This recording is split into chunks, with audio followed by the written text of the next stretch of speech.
Hi there, Scott here, and I just want to look at this example in Luke chapter 6, and we'll read from verse 6, and it says, "On another Sabbath, Jesus entered the synagogue and was teaching, and there was a man there whose right hand was withered.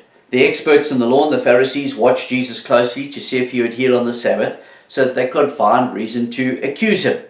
Knowing their thoughts, he said to the man with the withered hand, 'Come and stand here.' And so the man joined him. Then Jesus said to them, 'I ask you, is it lawful to do good or evil on the Sabbath, to save a life or to destroy it?' After looking around at all of them, he said to the man, 'Stretch out your hand.' The man did that, and his hand was fully restored. The religious experts were filled with mindless rage, and they began debating with one another what to do with Jesus." Isn't it amazing how religion can do nothing for a person? Religion just leaves people in their withered state of sin, just rendered powerless and useless. And we see in religion and the history of religion, people's lives don't change. People remain in the same bondage that they've always been in subjection to leaders who don't even care for them. But I want to challenge every one of us. We may have something in our lives that is withered, and it's been withered by sin.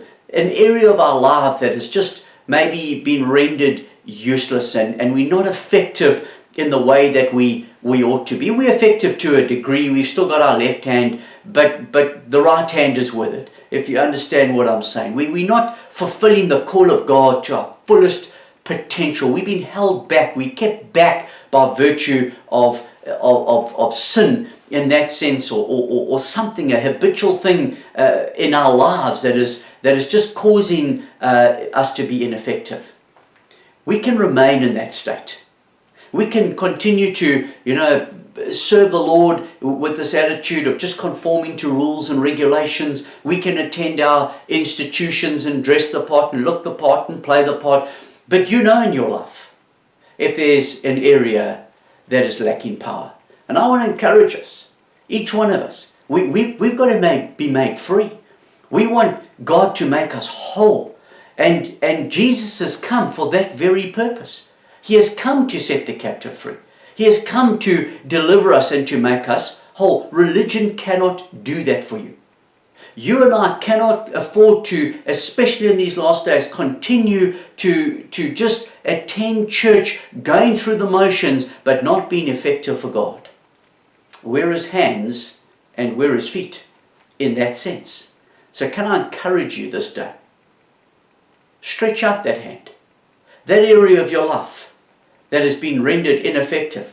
Trust God. Allow the Word of God to bring that healing and that victory and that deliverance and that power into your life, where we can stretch it out.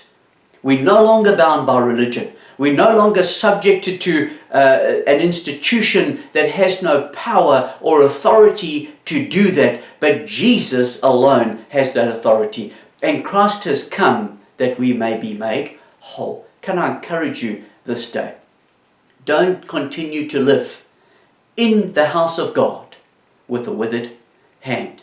It's time for us as believers to rise up in faith and to be what God has called us to be. We are more than conquerors through Christ who strengthens us. There's work to be done. Don't remain ineffective anymore, but let's rise up, let's stretch forth that hand, and let's commit ourselves to the plans and the purposes of God.